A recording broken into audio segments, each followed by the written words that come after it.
নাটোরে সকাল ৮টা থেকে বিকাল ৫টা পর্যন্ত জ্বালানি তেল বিক্রির সিদ্ধান্ত নেওয়া হয়েছে। বিস্তারিত ভিডিওতে। তো আমরা এই অ্যাপসটা দেখালাম। এই অ্যাপসটার পেছনে যারা কাজ করেছে তাদেরকে নিয়ে আমাদের বিআরটি এর প্রতিনিধি, ট্রাফিক ইন্সপেক্টর সহ আমাদের টেকনিক্যাল হ্যান্ডস নিয়ে আমরা একটা টেকনিক্যাল কমিটি করে দিব। 7 দিনের মধ্যে আমরা এই অ্যাপসটা ডেভেলপ করার আমরা চেষ্টা করব, করে আমরা ইমপ্লিমেন্টেশনের দিকে যাব। আর যেই টাইমিংয়ের বিষয়টা উঠে আসছে, এক্ষেত্রে যেহেতু সরকারি চাকরিজীবীদের একটা বিষয় আছে, আমরা সকাল 8টা থেকে দুপুর 1টা এবং 2টা থেকে 6টা, এই 5টা, কে যেন 6টা বললো, 5টা, তাহলে নামাজের আগে শেষ করলে ভালো হয়। তাহলে 8টা থেকে 1টা, 2টা থেকে 5টা, এর মধ্যে আমাদের তেল প্রদান করা হবে। 5টা পর্যন্ত করে সিচুয়েশনটা অবজার্ভ করি কি হয়, তারপরে আমরা না হয় আবার একটা ডিসিশনে আমরা যেতে পারবো, আমরা সেটাকে কাস্টমাইজ করে নিব। তো 8টা থেকে 1টা, 2টা থেকে 5টা, এটা আমাদের আজকের মিটিংয়ে ফাইনাল হলো। এটা আপনারা ব্যাপক প্রচারের ব্যবস্থা করেন।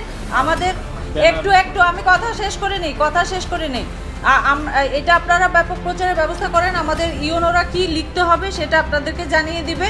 আর অ্যাপস তৈরির কার্যক্রমটা আমাদের আগামী 7 দিনের মধ্যে আমরা শেষ করার প্ল্যান আমরা রেখেছি। তো আপনাদের সকলকে ধন্যবাদ আজকে সভায় আসার জন্য। আমরা একটা সিস্টেমের মধ্যেই তেল বিতরণ কার্যক্রমটা নিয়ে আসতে চাচ্ছি, যাতে মিস ইউজ না হয়। আমরা যেটা দেখেছি যে একই মোটরসাইকেল বারবার তারা তেল নিচ্ছে, এবং সেটা কয়েক জায়গায় ধরাও পড়েছে যে তারা তেলটা বাইরে রেখে অবৈধভাবে মজুত করে এটার একটা ইলিগাল একটা মিন্সের মধ্যে যাচ্ছে। তো এটা প্রতিরোধ করার জন্য আমরা চেষ্টা করছি। আমাদের মোবাইল কোর্টের কার্যক্রম হচ্ছে, ট্যাগ অফিসাররা নিয়োজিত আছে, ভিজিলেন্স টিমও আছে। আপনাদের সবার সহযোগিতায় আমরা আশা করছি নাটোর জেলায় কোনো অপ্রীতিকর অবস্থা তৈরি হবে না। তেল নেওয়ার জন্য তাহলে আমরা মোটরসাইকেলগুলো রেজিস্ট্রেশনের আওতায় আসবে, যে অনেকে রেজিস্ট্রেশন ছাড়া টেস্ট বলে গাড়ি চালায়, তেল নেওয়ার জন্য আসবে। এটা দ্রুত আমার ধারণা, এছাড়া সমাধান আমি পাচ্ছি না যে মোটরসাইকেল আমরা কিভাবে কন্ট্রোল করবো। আপনারা বলছেন কাগজ দেখার কথা বললে সব রাখতেছে, মানে আমাদের কর্মচারীরা কাজ করতে চাচ্ছেন না। এবং কালকে আমাদের নাটোর পেট্রোলিয়ামে বাঁশ দিয়ে একটা কর্মচারীকে মারা হয়েছে। তার এখন পর্যন্ত মনে হয় তাকে গ্রেফতার করা হয়নি। হ্যাঁ, তারপর মেশিনটা ভাঙছে, একটা মেশিনের দাম 2.5 লাখ টাকা, 3.5 লাখ টাকা, 2.5 লাখ টাকা দাম। কিন্তু এই কাজগুলা বন্ধ হবে যদি রাত্রিতে আপনারা বন্ধ করেন। দিনে হলে এত সাহস পাবে না, প্রশাসন থাকে এবং আমাদের ট্যাগ অফিসাররা থাকে, তারা ডাকলে আসে। আমার পাম্পের যে আছেন উনি যখন ডাকছি তখনই আসে। তুমি এত রাত 12টা বা সকাল 10টার সময় তেল দেওয়া হবে, সে কিন্তু মানবে না। ডিজেলটা অন্তত দেওয়ার ক্ষেত্রে, যেমন একটা দূরপাল্লার গাড়ি রাত্রি 10টার সময় এসে ফিরলো, তাকে বলা যায় সকাল 10টায় তোমার গাড়ি তেল দেবো, তাহলে ওই গাড়ির কিন্তু 24 ঘন্টা পিছাই গেল। সেটা নিয়ে একটা কথা হয়। হ্যাঁ, ওই কথা বলছি। ডিজেলের ব্যাপারটা একটু জনমহলেরা যদি মানে নির্দিষ্টভাবে দেখে, তাহলে ডিজেল ব্যবসাটা সমস্যা হবে না। কিন্তু পেট্রোলটা অবশ্যই, অকটেন এবং পেট্রোলটা অবশ্যই নির্দিষ্ট সময় করতে হবে। অ্যাভেলেবেল তেল না পাওয়ার কারণে আজকে তেল পাওয়া গেছে, গতকালকে 3000 লিটার পেট্রোল পাওয়া গেছে। সকাল থেকে শুরু করছে, ইউনো মহোদয় ছিলেন, মনে করেন ওখানে মনে হচ্ছে কয়েকবার মারামারি হয়েছে। 10টা পুলিশ কনস্টেবল আছে, একটা ওসি মহোদয় আছে, তারপরে এসিডেন্টও ছিলেন, সবাই থেকেও কন্ট্রোল করতে পারছে না। বাইক নিয়ে আসলে ওই জারি কিনে তেল নেওয়ার জন্য বেশি প্রেফারেবল করছে।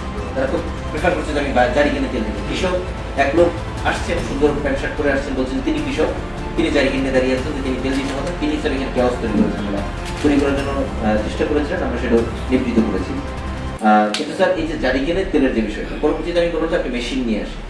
তো স্যার আপনি হয়তো জানেন স্যার যে মেশিন নিয়ে আসছে এক ভদ্রলোক, এক কৃষক পরিচয় দিয়ে, তিনি মেশিন দিয়ে তেল নিয়ে গিয়ে বাইরে জাস্ট পেট্রোল পাম্পটা ক্রস করে পিছনে একটা দোকান গিয়ে সে এখান থেকে তেল আউট করে সেটা আবার মোটরসাইকেল, যে মোটরসাইকেল আবার লাইনে দাঁড়াবে, এবং তিনি মেশিনটা নিয়ে এসে আবার এখানে লাইনে দাঁড়াবেন, বলবেন যে আমাকে সব ওখানে, মানে এখানেই আসতে হয়তো।